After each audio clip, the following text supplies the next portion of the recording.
for an incredible night. Oh, we're taking it up a notch. Something that's been instrumental in my business that really took it to the next level. So proud and pleased today to have Damian Bailey, the founder of the Wedding Industry Awards. It should be part of the process of improving your business. Increase the number of bookings and increase the amount I was charging for those bookings. Every year, we have to remove a handful of entrants who've cheated on their voting. Anybody wanting to go into the TWIA Wedding Industry Awards, give themselves the best chance. What will you say to them and what tips have you got for them? Okay. Hey, be sure you stick around because we're only getting warmed up. Let me just clean this. Oh, jeez, he's taking his top off. I didn't realise this was a topless podcast. Well, hi guys, welcome back to another episode. Think Wedding Business with me and Adam Wing. Today's a great one, and I'll tell you why. Something that's been instrumental in my business that really took it to the next level was entering the Wedding Industry Awards. And so proud and pleased today to have Damian Bailey, the founder of the TWIA, the Wedding Industry Awards, whatever you want to call it. He's here with us today. He's going to talk us through how he got started, the process of the awards, how it all works, few stories in between. So without further ado, a very warm welcome, Damian. Thank you very much, Steve, for joining us today. Can't wait for you both. Good afternoon. How are we? Yeah, good. Thanks for coming on. I'm excited to chat to you too. I've listened to your podcast with great interest. So I'm honoured to be on. Thank you for having me. Well, I think like so far in the podcast, we've naturally gravitated towards talking about them because we've always advocated them in our online course, and I do myself on my YouTube and things. So with the podcast, we've had guests on that have been part of it. Francesca, who won last year's, was recently on. Right. So we've naturally been talking about it, and we've said from the start we need to get the actual person behind the awards on and get yourself on, and obviously. The entries for this year are open now, is that right? Yeah, it's open. Been open since March, and they close on the 25th of September. So we're nearly in the last month of entries for. Well, it's TWIA 2024. This always confuses people, and it's understandable. But it's sort of because we announced the national winners in January next year. People have their titles, if you like, for the year ahead rather than the year behind, and we just think that's more positive. So yeah, TWIA 2024 is the current one. Entries close on the 25th of September. There it is. Look at the plug. For anybody who's listening, Howard's holding his award up. Award, and this was 2014. 2014. So our third year. You're third year, I think. Third year. You're a prolific winner and now have been judged for many years. And yes. When I started my business, you advised me to enter. And it was my first year. And I thought, there's no way I should even be in amongst the other videographers in my category, let alone get to the finals, win it, etc. But then there was the newcomer category, which I didn't know about, which was specifically for people like me who were just starting out. And I won that. And that was like in my first year of business, I won this nationally recognized award. I won the best newcomer for the Northwest. Yeah. I got to go to the national event in London, and it just went like inquiries went through the roof. And compared to where I was when I was starting, it just gave me a real kickstart. And it honestly, like, mate, thank you for doing it and everything that you do with it. That's very kind of you, and I'm delighted that it helped both of you, and I know it's helped others. I mean, we set out to create a platform to showcase the incredible talent in the wedding industry in this country. Simple as that. The key thing with the awards from our point of view is that we did them in the right way and for the right reasons. I'm a wedding supplier, just like you guys. I'm a wedding photographer. I've been doing it for 20 years, shot over 850 weddings. It was important to Anna and I, my wife and I, when we set up the awards, that we were doing it for its own sake. Not to promote another product or to reward advertisers or sell advertising or whatever else. But so I'm really proud. It makes me really proud, Adam, that to hear that it's really helped. It helped you at the beginning. It gave you that boost. You don't need any help now, I'm sure. But continuing to be part of it is still great for a multitude of reasons that aren't immediately obvious, like the networking side of things and there's just confidence and trust that couples have when they go to my website and see all these badges lined up. It's the more subtle stuff that I think has the longer lasting impact. It really is. Like you say, networking is a dirty word, but this industry it's all about little interconnecting groups of suppliers, helping each other, recommending each other, supporting each other. And if we help create that or support that, then so much the better. And yeah, social the confidence. The social proof aspect is massive, isn't it? So if people don't know you, they're interested in booking you, they've seen you somewhere, they go onto your website or they go on your socials and they see that you've won or you're a part of an award as prestigious as the TWIA, it just gives them a little bit of extra social proof. And it's just an extra little chink in the armor for your marketing. Absolutely. It is. You're right, Howard. Sorry. It's just one of those things. It adds to, it can help embellish your marketing. It's not going to, just by winning one of our awards isn't going to make you, as busy as you want to be. But if you add it and use it well and add that logo to your marketing and take it to wedding fairs and show people, it's going to help. And the proof is the word you use there, Howard. It's absolutely spot on. Couples will look for proof that you are good enough for their wedding. And a little TWIA badge, that little pink stamp of approval, that kite mark is what we think of it as for the wedding industry. That helps because couples will see that and they'll research it and they'll understand what it is. We've had couples that have booked other winners and just gone through the list of, must have gone on your website and gone, I want them people. And we get it all the time. They don't even look at times, which is sort of slightly questionable, but those couples will just go down the regional winners in their region and book every single one of them. And that makes me proud because they trust what we're doing. And I know the process is rigorous and we may come on to this. And, we obviously in the past will currently get some stick from people, but I know we do it properly or as properly as we can possibly do it. And couples trust that and suppliers trust that too. So we're really proud of it. It has its ups and downs, but we're still here 12 years in. It's a different process, like you say, to some of the other ones that exist, and we will get onto that, how yours is from others. But just to take it back, how did it come about from your point of view? Like, what made you start it? Where did it all come from? So I started photographing weddings back in 2003, and in 2007 there was a similar awards, client voted, that appeared in the wedding industry. It was set up by a company called Rapid, who were at that time an online gift service, and they set up the awards to basically promote their product. I entered, won Wedding Photographer of the Year, and business just boomed. I understood, I think, how to use it, which is the first thing, and I'm sure, again, we're going to come onto that with tips and things, but I understood that if I use this to help me promote my business, I could increase the number of bookings and increase the amount I was charging for those bookings, which is the holy grail, really, those two things for a wedding supplier. Business took off and I literally never looked back. And pretty quickly I went from shooting, maybe a dozen weddings a year to shooting 80 weddings a year. And that was amazing. The awards disappeared after 2 years because the company running them went bust. So I said to my wife, Anna, my experience in that was incredible. The industry is big enough and deserves a proper awards program. We should do one. Simple as that. We're both from an event management background. Before I was a photographer, I was in event management. So was Anna. So it was sort of in our wheelhouse. Little did we know how much work and time and effort it would take. But we set it up in 2011.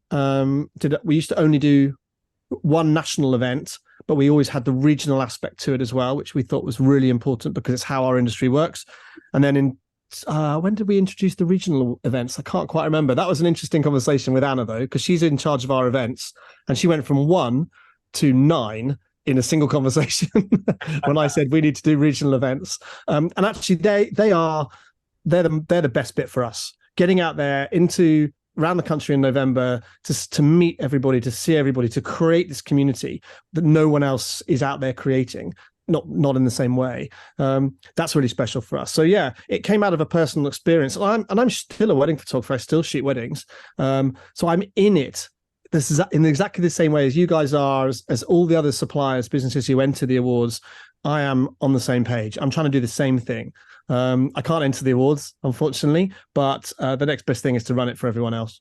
I think that's really good because the fact that you are in the industry and you have been for many years, you are just perfectly placed to run something like this and you understand it inside and out, back and front.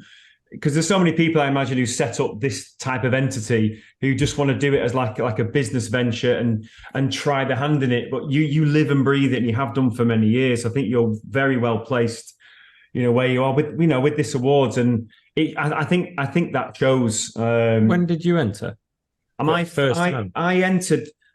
The first time I entered was the year before I won it. So it must have been 2012 for the 2013 one. Because I remember on my second attempt, I actually had an interview. I think it was with Anna. Yeah, we used to do interviews for regional finalists. I thought, how the hell are you going to? We only did that. We only did that for 1 or 2 years. It broke us. So I did it. I went in. So the first time I went in it, I won the region and I didn't win the national. But I remember we all went to the national event in London. Johnny Draper, I think Andy Murphy, Gav, and a whole team of us. And God, what a great experience. Yeah. Those were heady days too. When we were first starting, those nights were absolute carnage as well. I mean, there were big parties.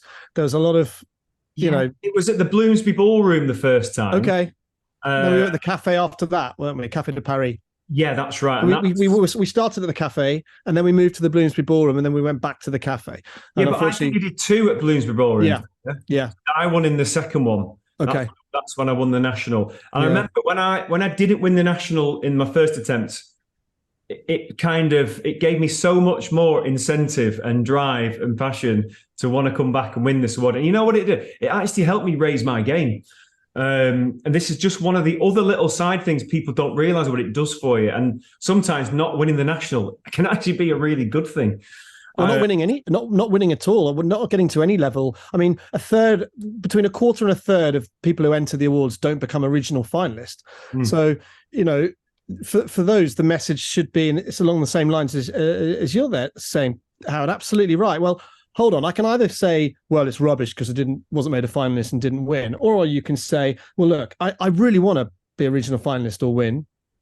And in order to do that, I need to raise my game in every way. It should be part of the process of improving your business. That when I didn't win, oh my God, I changed not everything. My act is essentially me, but I certainly think my service improved. I changed my website. I actually wrote a book on how to plan a wedding, created welcome packs and things that I'd give my couples. And I just wanted to be the very best that I could and offer the very best service that I could.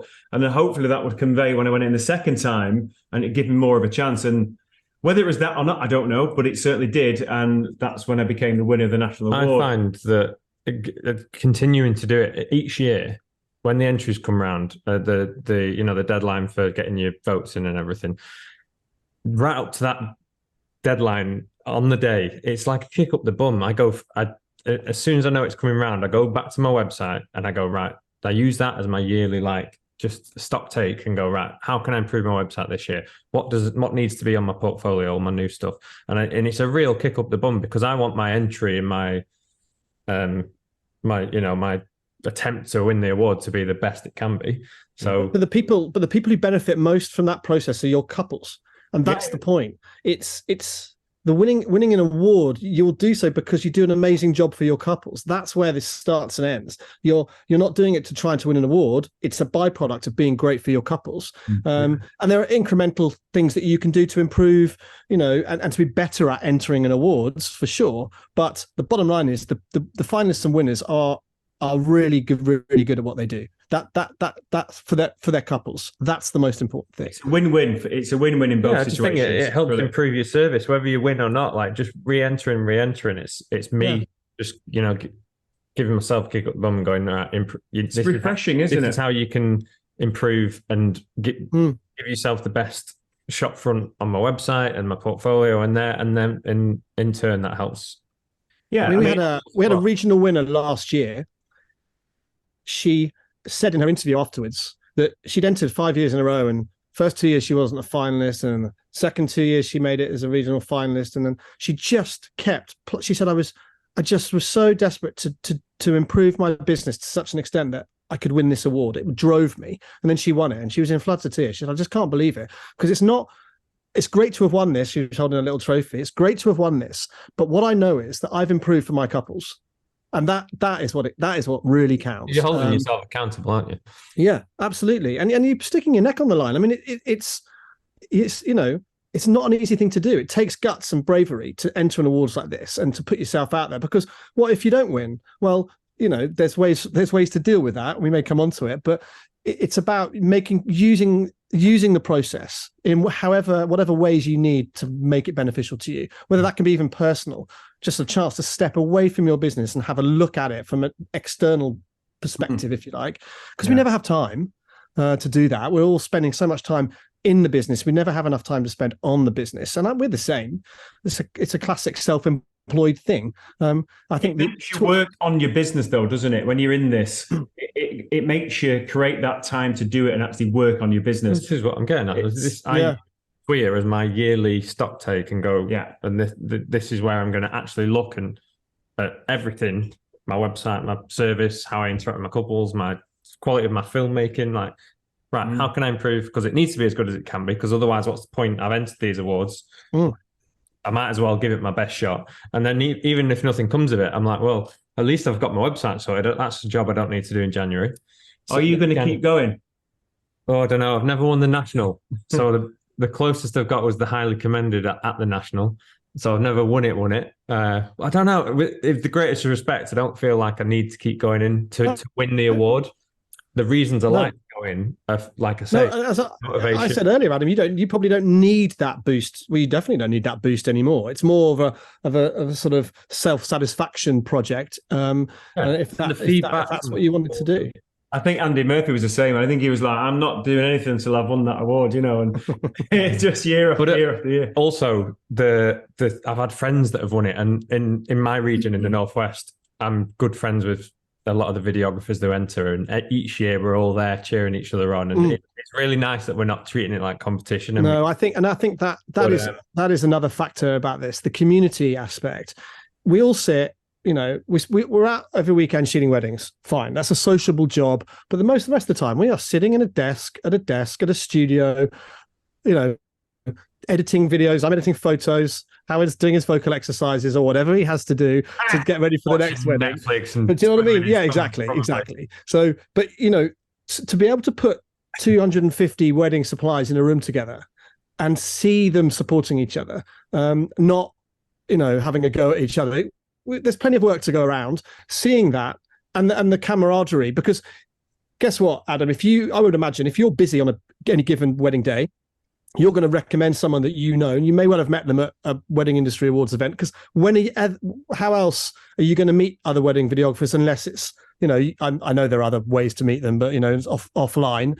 But it does serve to create that community, and we're really, really proud of that. That was a real byproduct. We never thought that wasn't a reason for doing it, but it's definitely a fundamental sort of pillar of TWIA these days. Is that community? For video viewers, the camera's over here, so we've got technical issues. We're back. Are we all still recording stuff? Yeah, we are. Yeah. I think so. That community aspect of it. Yeah. You know what it's like up north.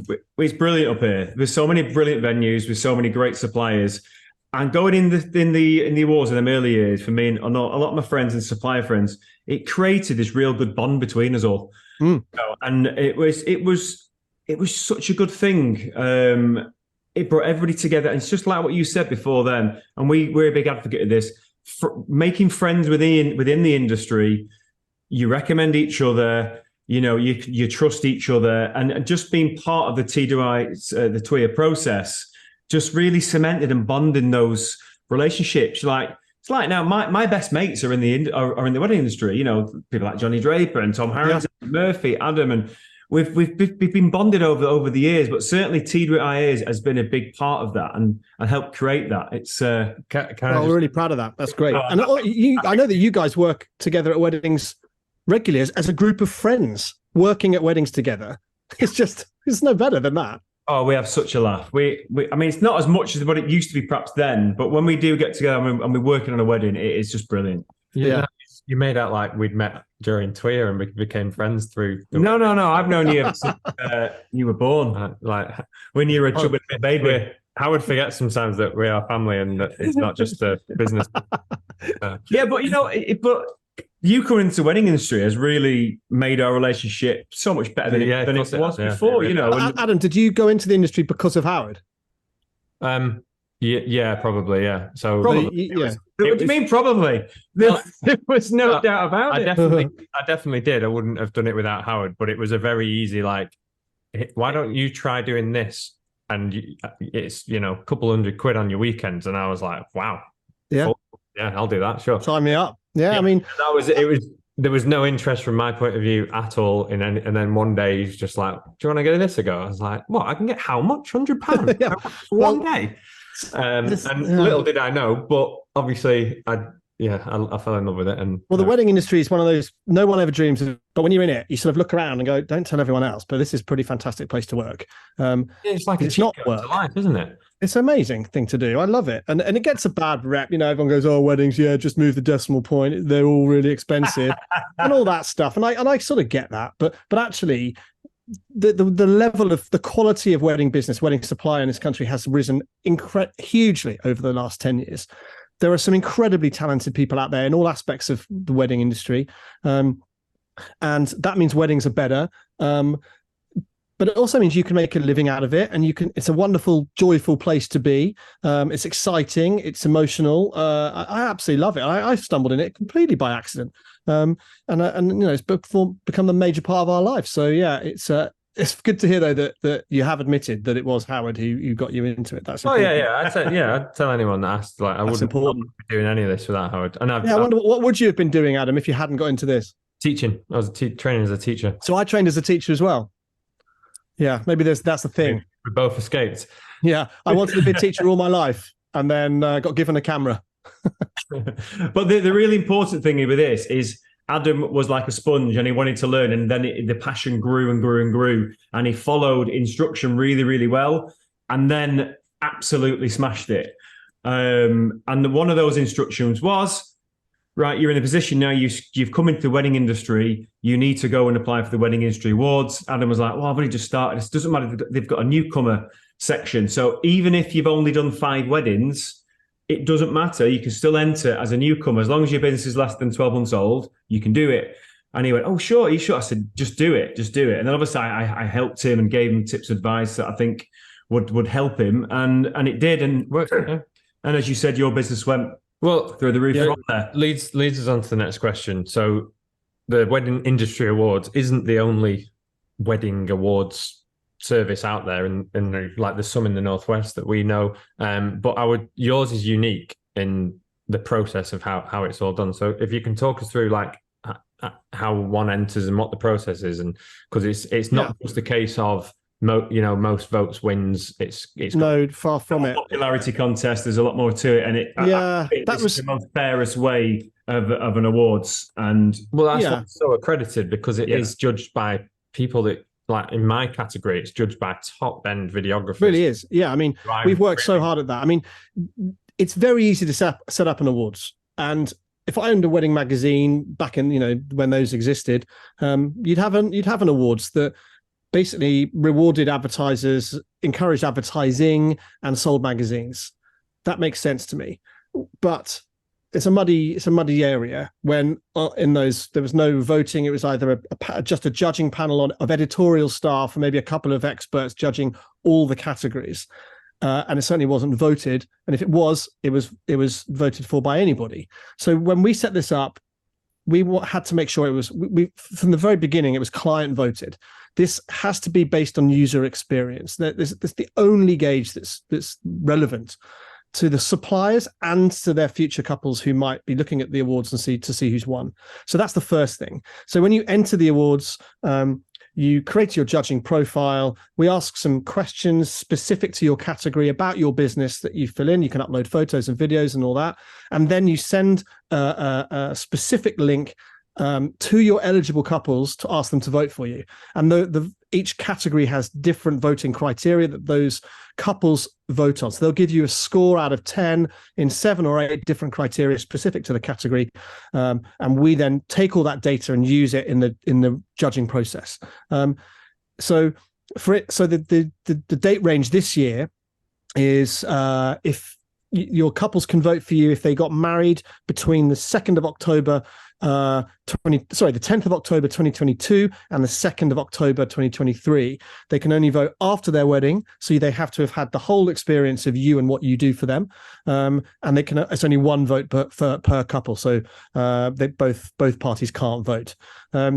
So we get about 25,000 votes each year of couples giving that feedback to us as an awards program, and we then give that feedback to the entrants after the awards have closed. So that's key. I think that voter feedback, lots of people get thank you cards and lots of people get nice sort of Google reviews and what have you, but we're asking them score businesses on specific aspects of their business and then leave comments, constructive criticism and any other comments as well. And that is so valuable to businesses that enter. So that client interaction is key for us. It's what differentiates us from, well, one of the major things that differentiates us from other awards, for sure. Yeah, the feedback I've used every year, you send the feedback through on a PDF, and I've copy and pasted people's feedback and just slapped it straight onto a testimonial website. It's just so nice to sit and read it all. Oh, we get feedback from people saying they're just in floods of tears reading the gorgeous comments and if you need a boost, you're sitting on your own, remember, sitting at a desk on your own, you're in your florist workshop, you're at your desk if you're a photographer, whatever it is. If you need a little pick me up and you need someone to remind you that you're doing a good job and you're going in the right direction, reading that voter feedback is different to getting thank you cards. It is, people are trying to help you win an award. It's their opportunity to tell an official body how great this person is. People then to just for that. First night when that first show went in, when I didn't win, when it's all over, then you get the opportunity to see all those comments. They get sent to you, like you say. And we were sat in bed, and I literally was in tears, and Sam was the same. So many amazing comments, and but the good thing with that is as well, it's all real, it's all true. How many fake comments are on people's websites? This is 100% authentic. And we check. So people often ask us, well, they don't ask us, they tell us that we don't do it right. So how we get around this is we do spot checks in every category, in every region. We will contact voters to check that they are who they say they are, that they use this supplier. We'll check their wedding date and their venue, which we ask as part of the voting process.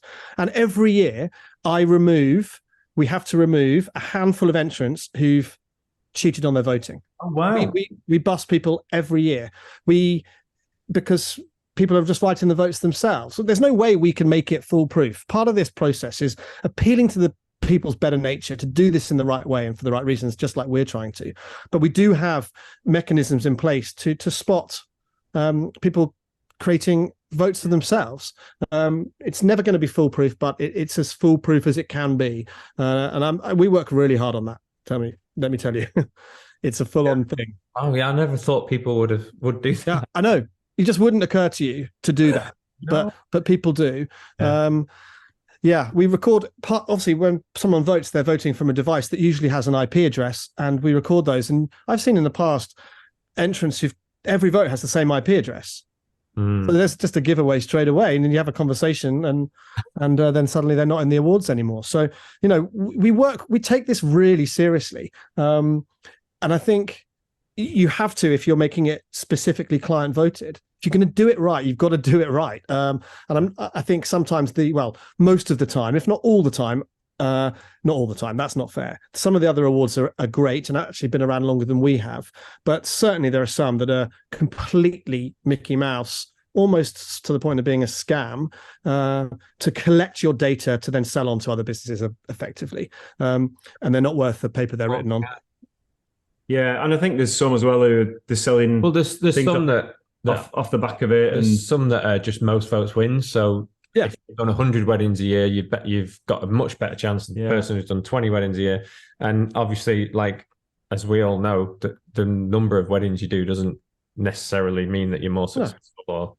We've always been a big advocate for awards in general, anyway, because it's still an extra badge, and it helps. It helps, but I think you are the most fair awards out there with the way that your judging process is done. Yeah, I've got to be honest. I don't know all of them, but certainly ones that I've known of. You guys. Well, I know we are, and I know we are. And apologies if that sounds offensive to anyone else who runs what they think is a great awards. I don't mean to put yours down, but I know that we do ours right. One of the litmus tests here, and this would be a bit of advice and a top tip I would give to anyone listening or watching, is if you're interested in an award, you should be able to find out how the judging process works, for instance, on the website. There should be a full, to the point of being really dull, breakdown of how this process works. And ours does. There are very, very few others that do. Not many give a full breakdown of how it works. Oh, it just says there'll be a judging process with our panel of experts. So that's not enough. There needs to be more detail. So that would be something. You want to know who those experts are, don't you? Okay, well, let's pull it back. So the first protocol is you get your couples to vote for you, but only the ones who you've done a wedding for, so they've experienced your whole service. They'll do that side, and then what happens from there, Damo, moving forward?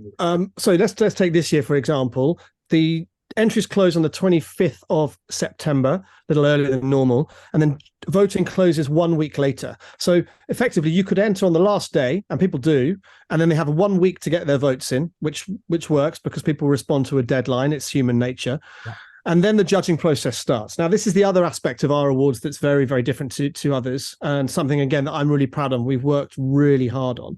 We have over 135 judges on our panel, split into an individual panel for each category. So people who are experts, who are tried and tested. They've either come through TWIA and have won repeatedly, and I've invited them to join the panel, or they're renowned experts who've actually never had anything to do with TWIA. It's been hard to build that panel. It's not an easy thing to do. And as you know, Howard, because you've been on the panel for a while in various categories, we ask people to do it for nothing. It's a big ask. Wait a minute. Whoa. We're not expecting a check. What's going on?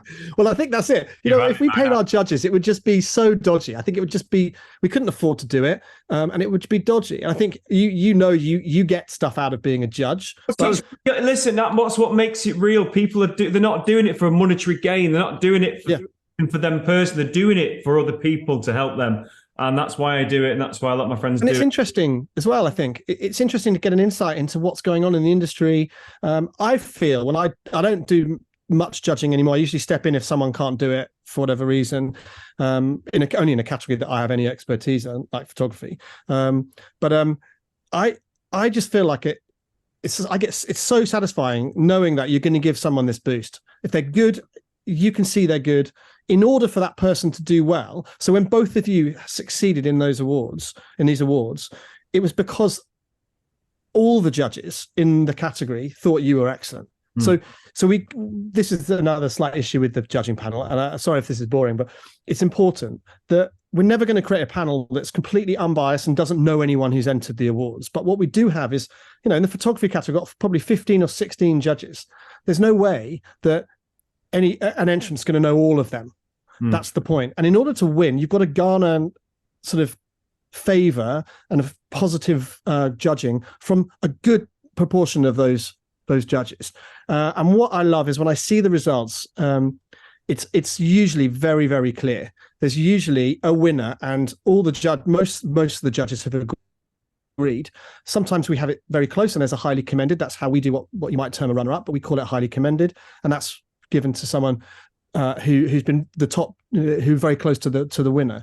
But the process works, and I know people call that into question, but all we're trying to do is do it in the best way we possibly can. And the more judges we have, the fairer the results. So each year we try to find better sort of new judges to add, and some obviously leave. We have a very good retention rate, but generally we're trying to grow.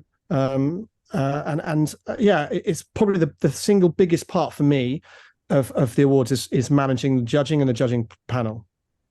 Yeah, it can be, isn't it? If you've got, and for all the criticism that you come across online, the people that end up winning, you can't ever argue with it, because you look on the websites and their work, they're really good. Like, and I'm comfortable with when I'm standing on the stage announcing those winners at the regional events or the national event, I know that the process is rigorous. I trust it. I trust our judging panel. And I can stand there with confidence to say these to announce these winners. Now, I don't know anything about hair and makeup, as you can tell, but the people on our panel do. And if they say general consensus that this person should win, then that is good enough for me. Inevitably, people will kick back, and I get emails saying, I can't believe the result. You've got that so badly wrong. And I go, well, I'm really sorry you feel that way. Come back and have another go next year. Look at the people who have won and see if there's anything that they're doing that you can add to your business, because it's clearly working for them. So it's an emotional situation, because people want to win, and I understand that they put a lot of time and effort in. But I do trust our judging process, and we're constantly working to make it better. So it's important. I think it's the best way that it can be without actually going and physically seeing that person do their thing live. I heard this comment a few years ago. Well, somebody said, well, you've not even been to see, how do you know? And it's like, oh my God, do you want to come and sit with me while I'm doing the judging process? Because it's but also, so I've heard those comments too, secret shopping sort of thing. The issue there is that in order for you to, let's say, Howard, you're judging the music act category, in order for you to judge them fairly, you can't go to just one of them and see them perform. You'd have to go to all of them to see them perform. And that's completely unpractical and unreasonable. I mean, venues, we'd have to get the venue judges to go to every venue. It's just unfeasible. And I don't think anyone's seriously expecting us to do that. But what we do is try to ensure that the judging profile that each entrant creates, they can upload photos and videos. Obviously, the judges have access to social media, to their websites. I know judges go to company's house to check the records of an entrant to make sure that they are a bona fide company with some solidity there. So, yeah, I know others do it too. And I would never ask anyone to do that.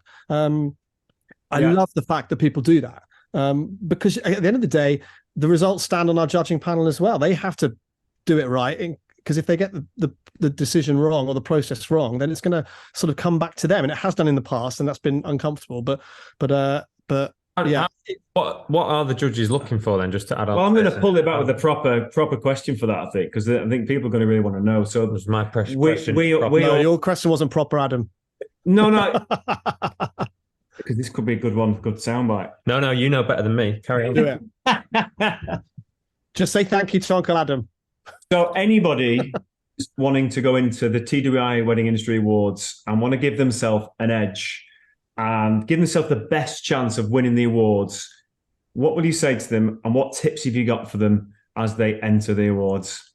Okay, it's tough. That's a really good question. Sorry, Adam, that is a good question. But it is a tough one to answer. There are some really basic, simple things to do. First of all, make sure you've completed your judging profile. So we ask a series of questions, as I mentioned earlier, category-specific questions. Answer those questions. Lots of entrants don't answer those questions, and I don't really understand why. They're very obvious on the admin area when you log in. Second thing is get someone to sense check those answers, even for grammar and spelling, to get someone else to check it. What judges who are busy in their own life away from the judging, what they don't want is to see a spelling mistake or something careless on the answers. It just means you haven't taken any care. And then a judge is sort of going to go, well, I'm going to move on and look for someone who has taken the care, regardless of how amazing you are at your thing. I just know that's how the human brain works, especially in something like this, in the judging. Upload photographs, but upload photographs that show what you do and how you do it. So if you're venues are sometimes guilty of this. They're certainly guilty of this on their websites. Show us photos of your rooms, your space that you use for weddings. Stand in the corner and take a photo with your wide angle on your iPhone if you have to. Don't show me a picture of a place setting on a table, because that's not showing me what your venue is like. We really encourage people to upload videos to show. So we have these tools in our hand. These phones are incredible, obviously. So walk me around your venue, walk me around your bridal shop. Show me where couples come or where brides come to get your product and service. Introduce us to your team. Do a little piece to camera. I know it's embarrassing, but show us who you are. Show the panel. It's not good enough just to put a load of wedding photos up that you've taken if you're a photographer. However great they are, you need to put some up, but maybe put up a little selfie, maybe put up a video introducing yourself to the judging panel, saying what you're passionate about. It's all important, good stuff. Right. And then you have to work hard to get your votes in. It is not an easy process. I know that. Lots of couples, they have their wedding, they send out their thank you cards and they move on. They're moving house, they're getting a new job, they're having babies, life moves on. It can sometimes take a little bit of graft to get them to vote for you. And I'm sure you guys would have come up against that when you've entered. The bottom line is they're just busy and they've moved on. It's not that they don't want to vote for you. So you do have to graft that a little bit. We do say we don't really want people to incentivize voters. We don't say, if you vote for me, you'll get this. And that does happen. We've had to sort of have some conversations with entrants in the past about that. But they do vote, and they vote. Here's a stat, because I know everyone loves a stat. So we get 25,000 votes throughout the voting process. About 10,000 of those come in the last 2 weeks, when everyone's just panicking, going, oh God, I've been meaning to do this for ages. I'm so sorry, vote. So our back end, our server just like steaming as all these votes are coming in. Businesses that work best under pressure, all these. Yeah, well, it's 90% of the work is always done in 10% of the time. It's human nature.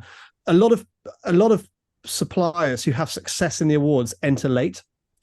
We want people to enter whenever they want to, but doesn't really bother us as long as they do. But entering late means they can send a single email to all their couples, and those couples go, "Whoa, the deadline's like next week. We'll vote now." So that can be make it sort of easier for people to manage, and also it highlights the fact that it really doesn't matter when you enter. Literally, we get feedback. We had this great interview with this lady last year, maybe the year before, up in the Yorkshire and the Northeast at the regional event, and she won. And she said, I entered the day entries closed, and I thought, what have I done? I haven't got a chance. But I don't quite know why people think that, but that's what some people think. Anyway, all our couples voted. The judging panel loved her, loved what she does. She won a regional award, went to London to the Nationals, and she just couldn't believe it. So that's it. Just shows that it doesn't matter when you enter. You're at no advantage or disadvantage whatsoever. So I think the judging profile, photos, questions, videos, votes, that's where you're gonna make or break your entry, if you like. I think creating a good judging profile is key, and then it goes externally. Make sure your website is up to date. Make sure, for instance, that there's. I always think people should show. I want to see who you are. I want to see a photo of you. Who are you? Show me a little video. And if you don't do that on your judging profile, do it on your website for the benefit of your couples, because they'll want to see that too. People book people, but enable the judges to get loads more good, juicy information about you on your social, on your website as well. You don't have to have a website. We get lots of entrants who don't have one, and if it's good enough for you, it's good enough for us. But I would say they're really obvious, but those are my top tips. There's not much more you can do other than So probably amazing how many people don't put the effort in, or honestly, people don't upload photos. Fill in the questions. It's the show in the face one is a really important one. I mean, and we bang on about this to our students, because how many photographers' websites and certainly social medias, when you go on there, all they've got is nice pictures of the weddings, but you don't have a clue who's taking the picture, So yeah, and so much of it's such a personal connection. Lots of wedding suppliers, the reason those couples want to vote is because they have a personal connection to their supplier, and that's usually born out of during the process of their wedding. But it should start before they've booked. Oh yeah, they should be able to see who are you, what makes you tick, and it's amazing how many people don't, because I think they're just a bit shy to be in front of the camera. Yeah, you just got to get over that fear, though, haven't you? Really, I did a video when I did my entry for the wedding awards when I was part of it, and I think you did. You told me to do one. Yeah, I told you, because when you jumped on the bed. Yeah. Were you just in your undies, were you? Yeah, I was. Yeah. Not again. Not that I purposely thought I'll upload a video of me in my underwear to see if that sways the judges. It was just with out of context. It's not as serious as it sounds. Well, I'm not recommending that as a top tip, but it clearly worked for you. Forget listeners. Take your clothes off. I'm joking. It was very easy for me as a videographer to upload in the videos section my wedding videos. But your advice was make sure that you show something behind the scenes, show your face as well as your video. So I compiled this thing, and I think the last clip in that video that I submitted was me collapsing on the bed at the end of a really busy wedding season. Yeah. Just in my underwear. I think, if you're appealing, It'd be quite funny and like give a bit. But the judges are looking at, dozens and dozens of entries in their category. And if you can make one smile and make your entry stick in their mind for whatever reason, they're going to come back to it to re-examine it. And I know that that's how most judges do it. They'll have a cursory look through, and then they'll go back and look in more detail and in more detail again until they're making a list and whittling it down to the top 2 or 3, and then they're making their decisions. So just quickly to explain how that works, the judges in the regional stage and the national stage, actually, they have to select their top 3 in the category that they're looking at. So they give them a gold, silver, and a bronze. A gold is 8 points, silver is 4 points, and a bronze is 2 points. And when all the judges have done their allocated their points and their gold, silver, bronzes, we add up those points, and the winner is the one with the most points. So that's what I mean by the fact you have to garner sort of admiration from a good number of judges in order to win. It's absolutely not the case that if you know one judge on the panel, you're going to win. That's just can't happen with the way the maths works. So it's, and then the same happens again. So sorry, the regional finalists in each category are judged like that first. The winners are announced at the events in November, and then the national judging starts. And this time the judges are looking at all the regional winners in their category, who they haven't compared to each other before. And they're going gold, silver, bronze, exactly the same process. And as I say, it's as rigorous as it can be. I know lots of judges work incredibly hard on it and spend a lot of time on it, which I'm really glad about. And the results, I stand by the results.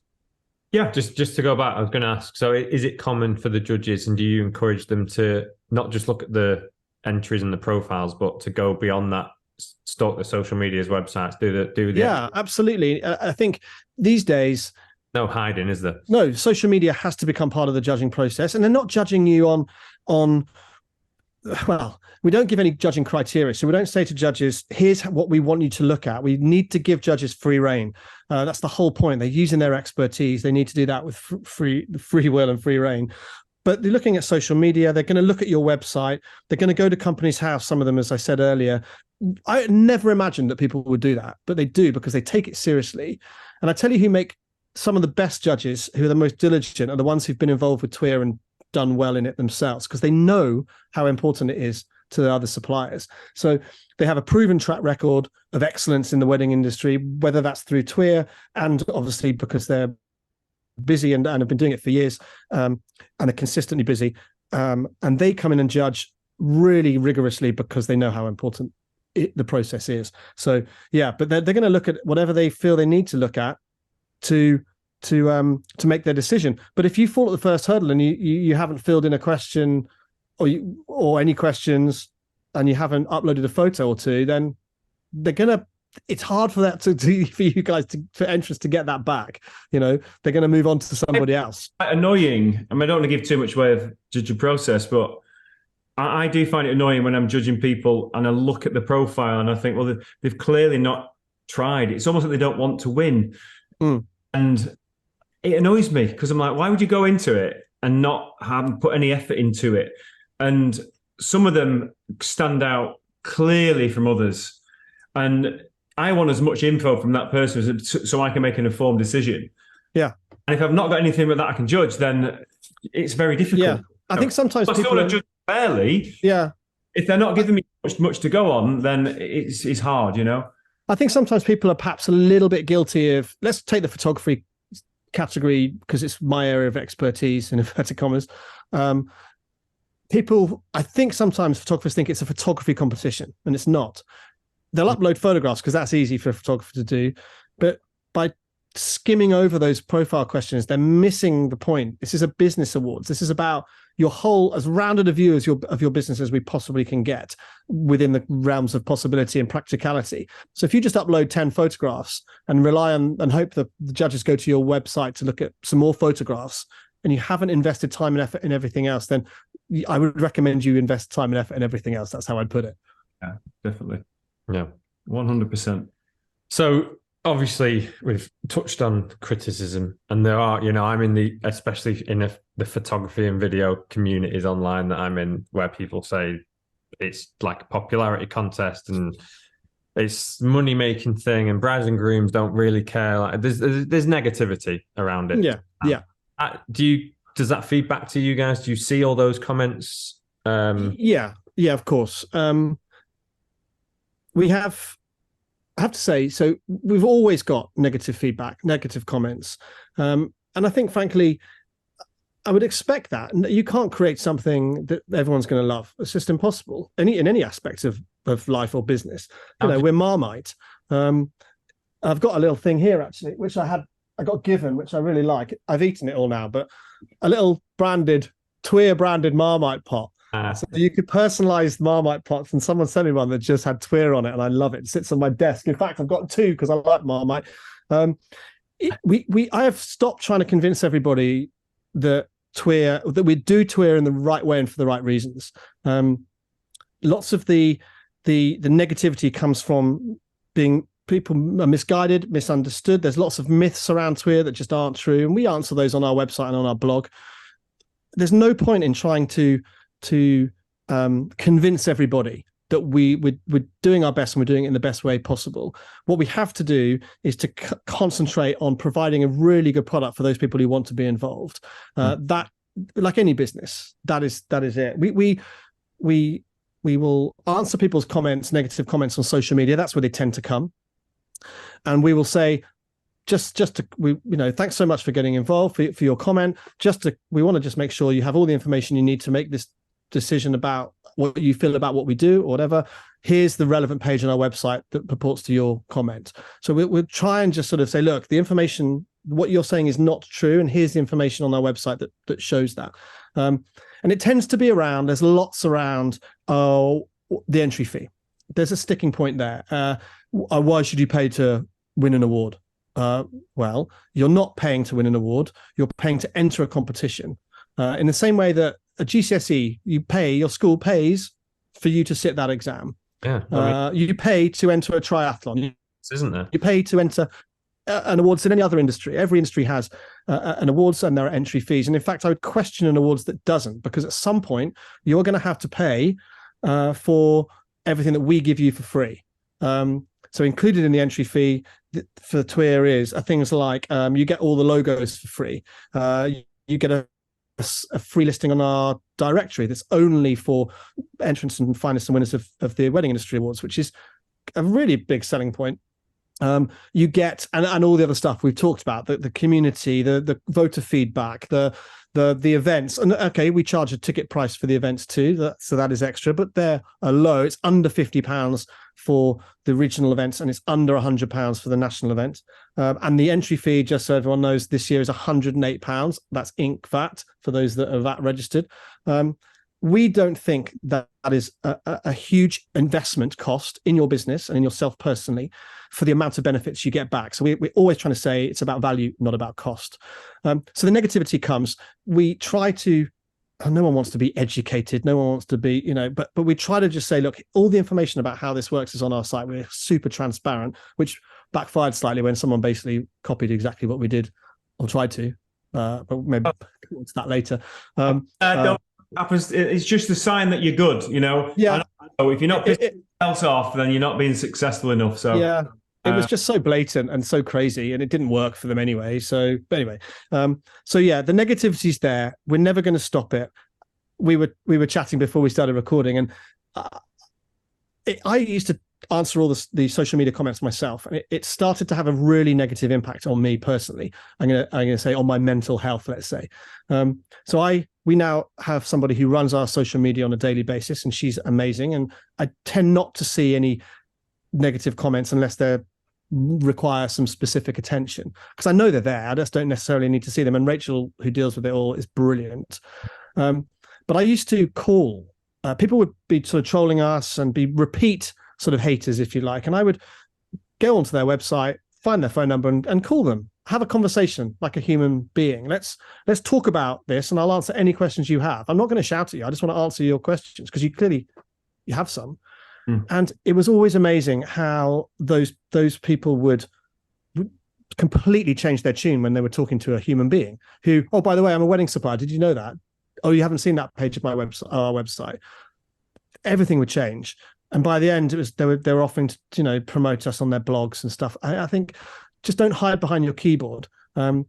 Email me directly, email us from the website rather than going onto social media. And you'll get a response from me, and I will answer your queries directly, and I will speak to you on the phone if you want to. That's really important to us. We're human beings, and we take those comments personally. But at the end of the day, we're just trying to improve the product for those that want to engage with it, which is wedding suppliers and couples. It is absolutely brilliant. I was just going to touch something they said before with the cost to entry. If you know how to make it work, it can bring you so much work. It gets you one booking. So can you imagine you've joined, you're actually on the regional event, you're putting in your social media, you're creating buzz about where you are and what you're doing, you're using your logo. It spreads. People talk about it. Someone like, oh, is that person at that awards event? Oh, they must be really good. It's going to lead to bookings. Well, and it's a minuscule amount of money to invest in yourself. I've got my own experiences with entering, and for people worried about the monetary outlay, being on your directory, I've had inquiries that are directly, we found you on the TWIA website. Yeah. So brides and grooms do look at that, and it's a popular site, and it's great for backlinks and SEO. And then, like you say, the networking. I've met people at the awards, fellow videographers, other suppliers, planners who have gone, this guy's obviously good because he's in these awards, so I'm going to recommend him. So that I get inquiries through that. And it's like... Yeah. And you get the same reciprocal stuff back. Yeah, you pay. I've paid blogs in the past to be featured on their directories and stuff. Much more, hundreds of pounds. Yeah. No, I mean, people say it's a money making exercise. It doesn't make that much. I mean, we have. I'm still shooting weddings. I have two other. I can as well. 1.5 other businesses that we set up in lockdown and nothing to do with weddings or photography that are still going. We have plates spinning to make a living. But we want to make sure that the awards is accessible. So we're constantly trying to balance, obviously, increasing costs of everything that's going up, and that means everything, but also making it accessible. But there's no way that you could do it for free. And I think that almost doesn't need to be said, I think, because most people understand that what they're entering a competition that is the full-time job, sort of a full-time job for 2 people, and we have 2 others who we pay as well on a part-time basis. Everything is done by us. So if I said to a florist or a cake maker, give us a cake, I don't know, I'm trying to think of a way around saying, well, you don't do anything, you don't do what you do for free, so how could we? The key thing is that when you're not buying an award, you are paying to enter a competition, and if you're good enough and you win, you'll win on merit. That's the crazy thing I don't understand, is when people say, well, why would you buy an award? It's just not the case. Well, otherwise, everyone who enters would get an award. So I just don't get it. We'll always shout about it, and we fully believe in it. And the proof's in the pudding from both of our points. Yeah, and one thing we always love on social, and it does happen, is when someone's sort of saying negative comments that are misguided or misled, other businesses, other wedding suppliers, business owners will jump in and go, hold on a sec, that's not right. And that's way more powerful than us doing it. And I'm always very grateful, and I do then contact those people to say thank you very much, because we do appreciate that. They don't have to stand up for us, but I love it when they do, because it's pretty powerful. But I have to say, we have a lot, far less negativity since COVID.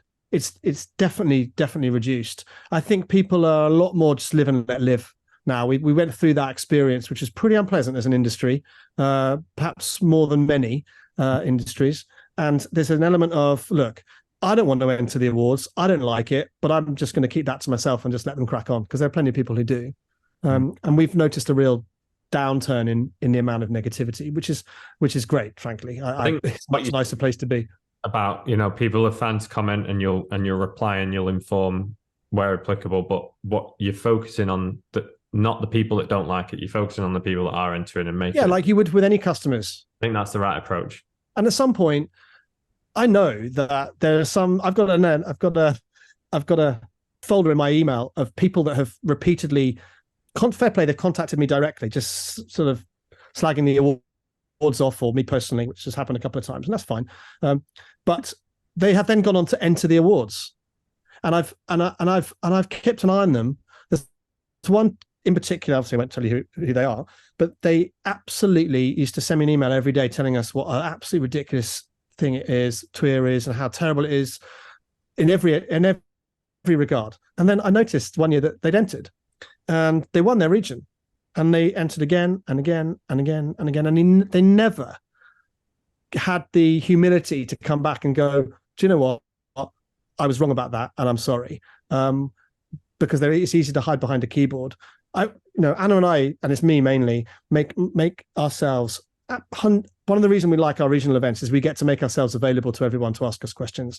We stand there at the door welcoming everyone as they arrive. We'll work the room, so to speak, whenever we can during that evening, particularly after the presentation. And I want people to ask me questions. I'm there. I run these awards. I'm making myself accessible to you in the flesh at an event. You can ask me any question you like. And I don't think that happens with many businesses like that. But when people come up to me and say, so look, tell me, so how does all this work? So is there a judging panel or something? I go, look, oh, really? Okay. Well, yes, there is. And there's all the details on our website. How on earth did you get to be a regional finalist? You must be really good at what you do if you haven't engaged and entered into the sort of process of it all. Anyway, that's those sort of questions drive me nuts. With all due respect to everyone, but you have to make myself available. Who was that person? Send you all those nasty comments and then entered. Oh, off air. Tell us. You can't. No, I'm not going to. No, all right, okay. Top secret. I'm a professional.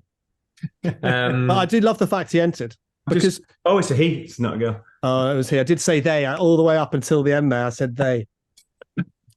Yeah, it just goes to show, doesn't it? But it's a great story, and it's a shame he never got back in touch. No, and I'm not going to go fishing. I'm not going to go jabbing my finger and say to him, "Well, see, I told you so." But the knowledge that he's entered and done well is enough for me. But if it was me, I like to think I would say, "Do you know what? I'm sorry about that. I got that wrong. I've seen it from a different perspective, and that's enough. That would be good." But anyway, I don't need that. I as I said, create the product, make it as good as it possibly can be for those who want to engage with it, and try and take as many people with you as you can. And we'll continue to do that. What else can we do? Well, on that point, what's the plans? Is there an end game? Will you carry on forever? Got anything? Will we carry on forever? There isn't really an end game. There's no exit strategy. We love doing it. We are an integral part of. Anna and I do everything. So when you come to our events, it's me checking your name off, as I said, when you arrive. Then I get up on the stage with the microphone because I can talk confidently about these awards better than a B-list celebrity that we might be able to afford to come and do it. And I will never do that. I'd never want that. I want it to be me.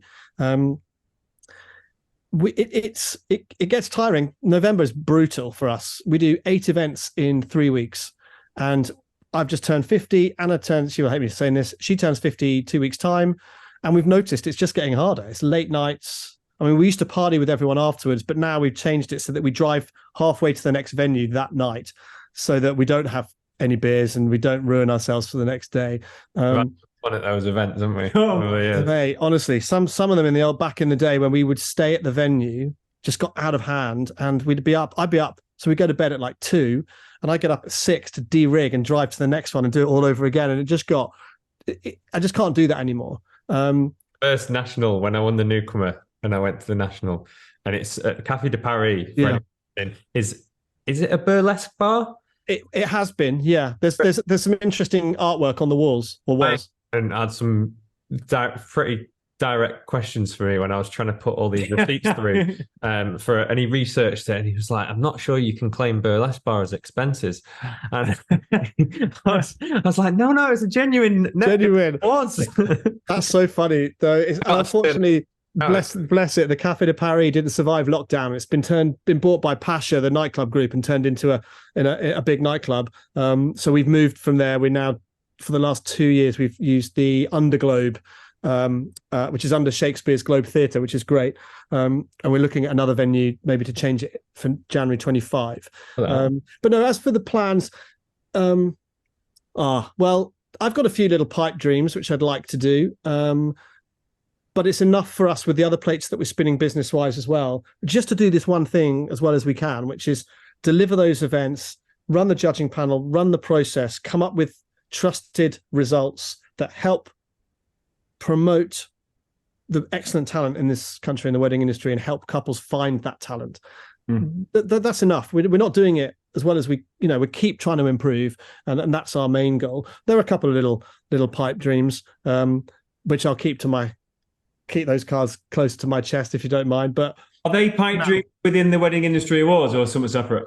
Well, it's within the wedding industry. I don't. That's all I'll say. It's within the wedding industry. Is it within your wedding industry awards? Or it's something? The awards. Yeah, it's a development of the awards. Yeah. Oh wow! And I've tried a couple of things which absolutely fell on their face. We wanted to do a series of regional showcases, let's say in February and March, when wedding showcases happen at venues around the country, but just for TWIA finalists and winners, because I think that would be a really good idea. And I just couldn't get it off the ground, probably because I didn't do it properly. And I'm very happy to accept that in any business, for my businesses, I'm the limiting factor here. My tiny little brain only works so well. So, there are things that we tried and failed, and that's fine. You learn and you dust yourself off and you crack on. But there's a couple of little niggly things that I've always wanted to try with our awards within the wedding industry. And I'll give you another little tip. It's not within the UK. That a little hint. So, but I think, that they've never come to fruition because I'm not. I think it would just dilute me even further, and I've got other stuff I need to work on. Yeah. Well, don't dilute the awards because it's brilliant and long may. Thanks. I'm sure that it's so nice having a conversation with two big fans of TWIA. Not getting them absolute grilling.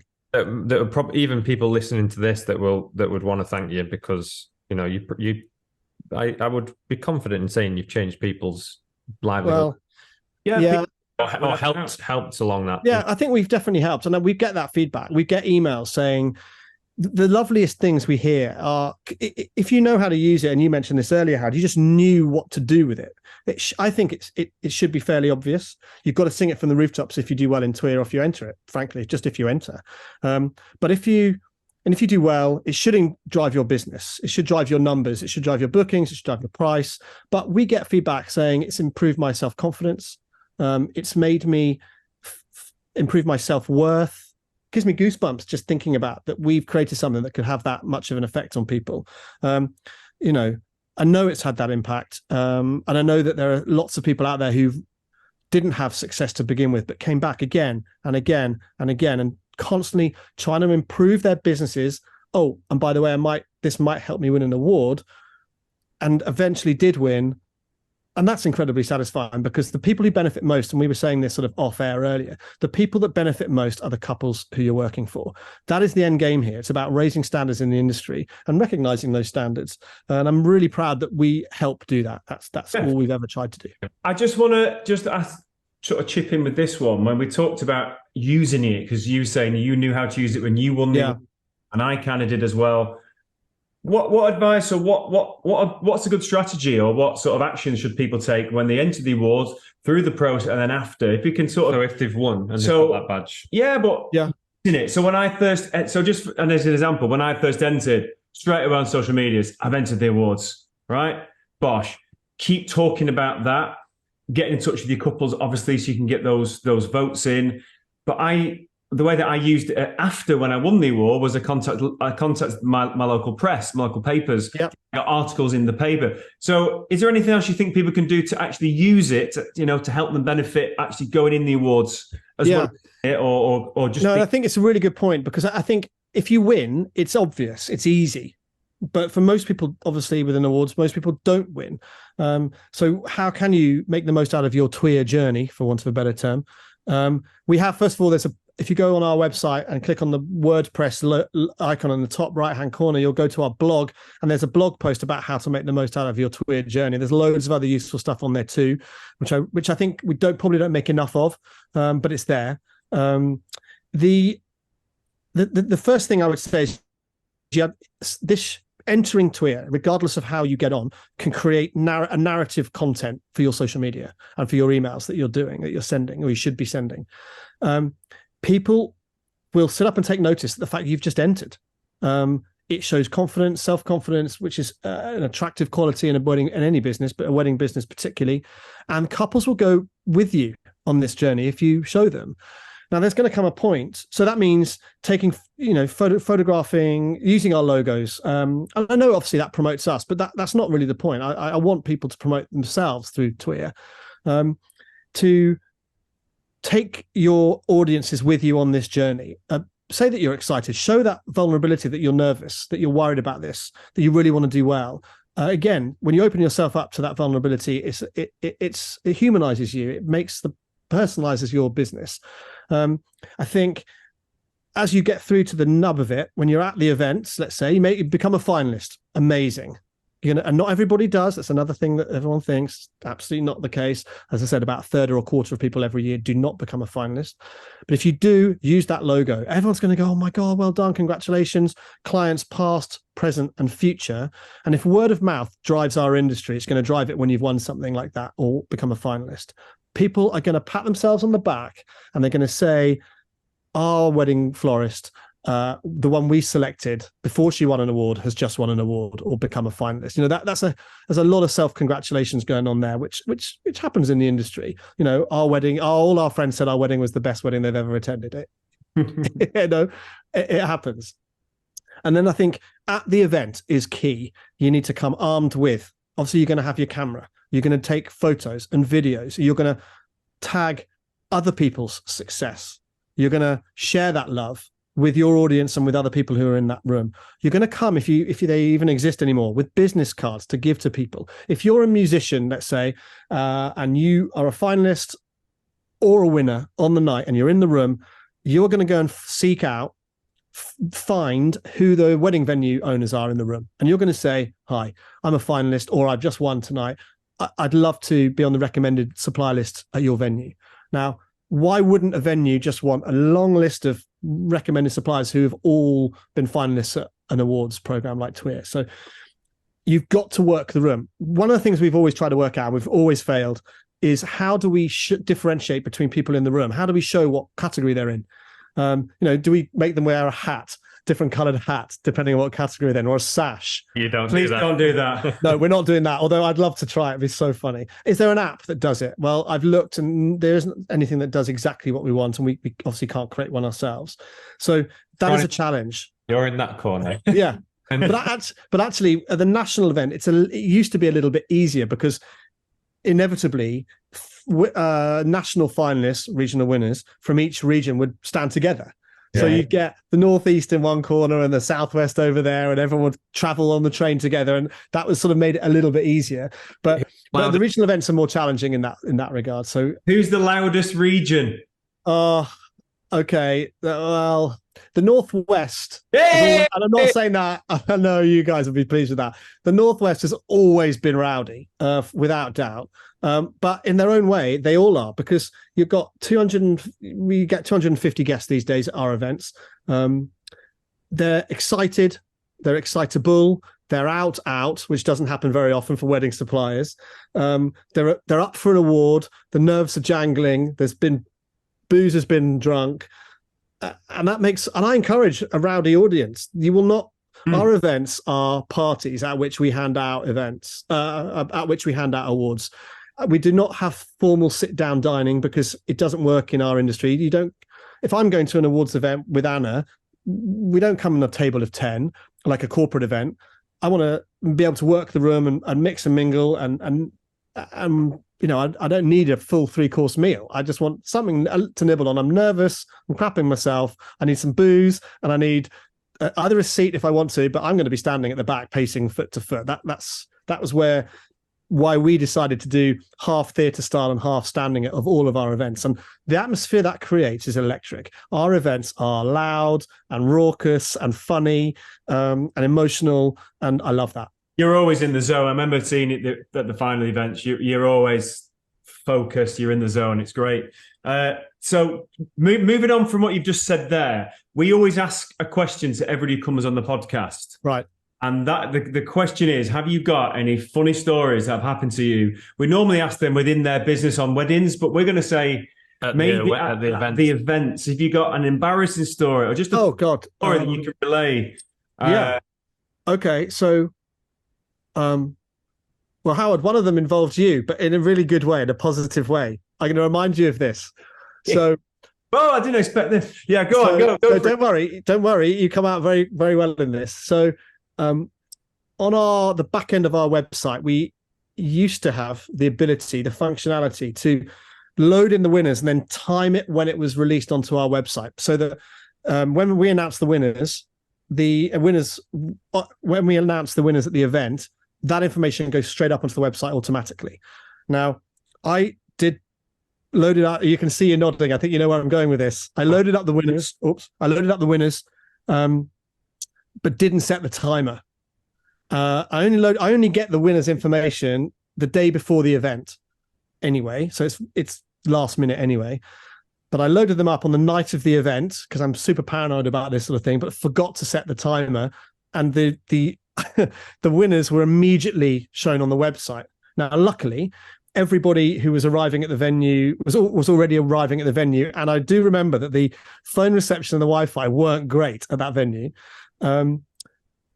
I got a call from you, Howard, on my phone saying, Damo, just to let you know, the winners for tonight are live on the website.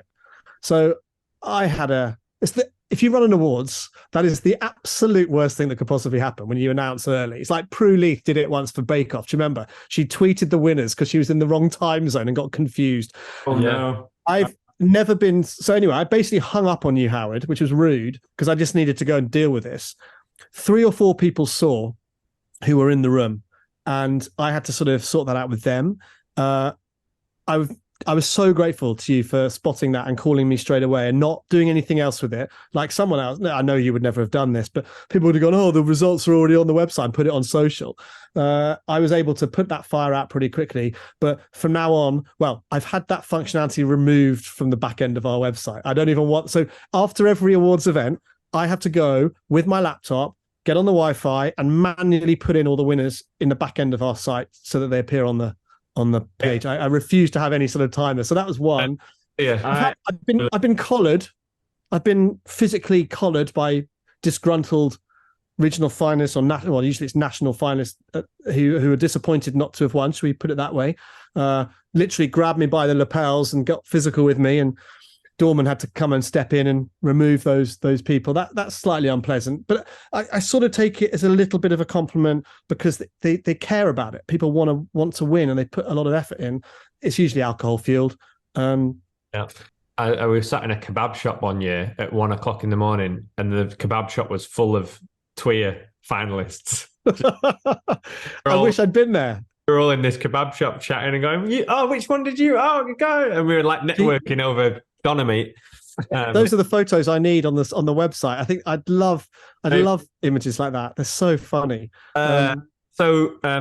Just to close up with, we've got a couple of, like I say, the embarrassing story which you've answered, plentiful, and then the other question that we ask all our guests is if you could swap trades in the industry and do something else. So for you, obviously, as a photographer, is there anything else that you would want to have a go? That's a really good question. Swapping trades, doing a different service.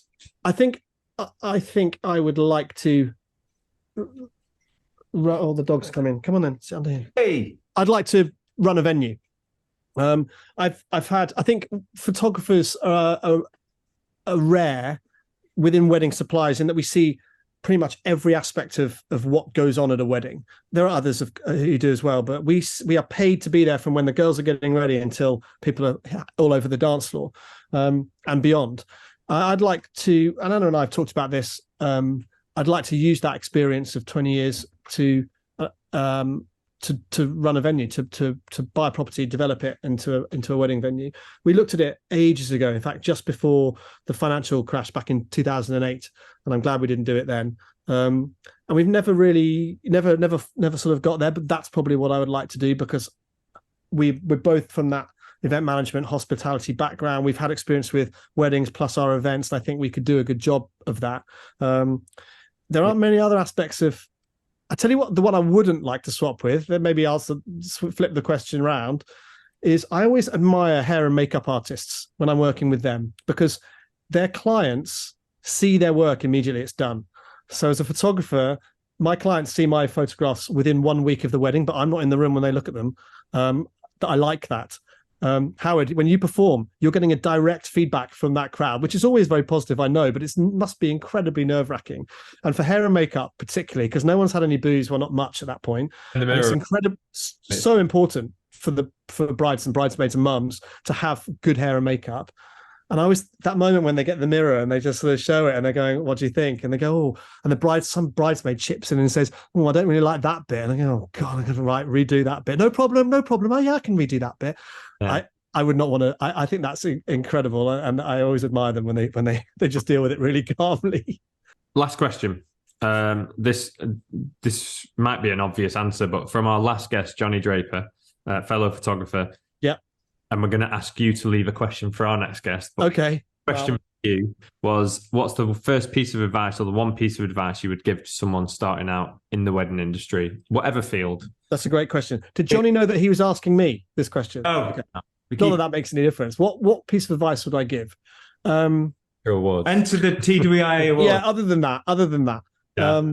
That's obvious. Yeah, you should enter the awards and use it to help your business grow. That's the first thing. The actual bit of advice I would give within the wedding industry, I would absolutely focus on being yourself, and whatever it is.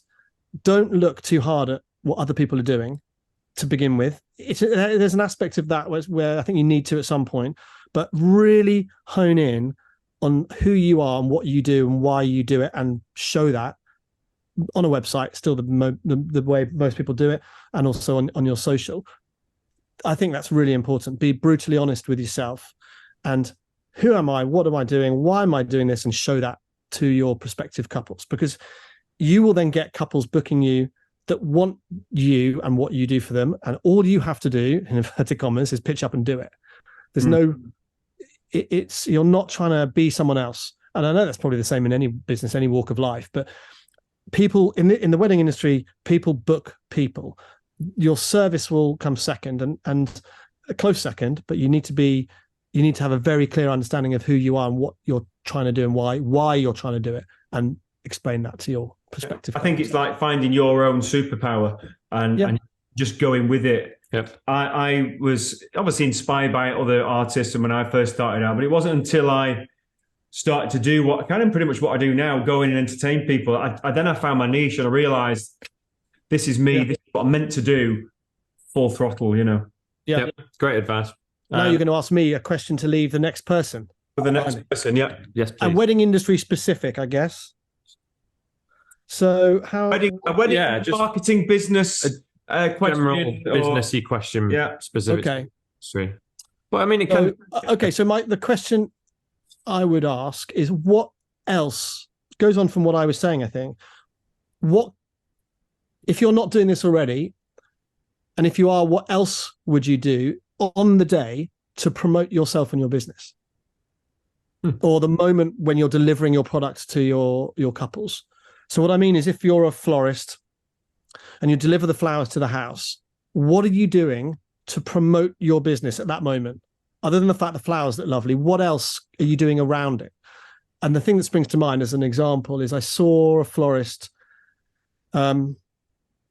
she delivered the flowers, and most of the time it's like, oh, they're lovely, thanks so much, bye, and they're off to deliver some more flowers. This florist stopped and she gave the girls, for ladies, women, for bridesmaids and bridal party, a tutorial on how to carry their bouquet, how to hold themselves when they're carrying it, to show the flowers, but also not to so they all looked the same or complemented each other, how to look after the flowers during the day. It took a few minutes, but it was I know that bridal party found that incredibly useful, and I hadn't seen that before. I've seen it a couple of times since, but it's that. What extra can you add? Your product's amazing. What extra are you doing? And I'm thinking particularly on the day that you deliver it. Yeah, and those sort of things really make the difference and make you stand out massively. And it makes people talk about you. Certainly with what you've said there regarding the florist, people will remember that. And God, do you remember how helpful she was on the day? So good. There's an expectation that the product and the service is going to be good. They wouldn't have booked you if that's not there. So there has to be something around it that differentiates you from everybody else. Cool. Great question. All right. So just wrapping up then, we tell everybody to enter the TWIA Awards because we love it. Thank you. Where do people go? Where do people need to go? When's the deadline again? Just reiterate. So all the details about how everything works about within the Wedding Industry Awards is available on our website. The URL is really cumbersome and rubbish. It is the-wedding-industry-awards.co.uk. But if you Google it, you'll find it. Google TWIA Wedding Awards. Right. Okay. Cool. Yeah, the Wedding Industry Awards. Google that. You'll find us. All the information's on there. And if you have a question, email us. The deadline for entries is the 25th of September this year. The deadline for voting is the following week, the 2nd of October. And then then the judging happens. Our regional events are in November, details on the website. Our national event is in January, details are on the website. Please get involved. I recommend it. It's good for you, it's good for your business, and it's fun and exciting as well. Brilliant. Thanks, Damo. Thanks, mate. Appreciate it. Thank you, mate. Honestly. Thank you. I loved it. Well, it's nice. So thanks so much for listening. We really hope that you found this episode insightful, inspirational, and if you did enjoy that, then please consider subscribing to us wherever you get your podcasts, iTunes, Spotify. We're Think Wedding Business. We're also on YouTube and Instagram. So if you want to watch us, you can go over to YouTube and find us at Think Wedding Business. And the same over on Instagram to keep up with all of our future episodes. We'd really love you to subscribe and join us on this journey. And if you do like this content, please consider giving us a 5-star review. It just helps us get seen and helps spread the word. So thanks again for listening, Wings and we'll see you out. next time. Bye-bye.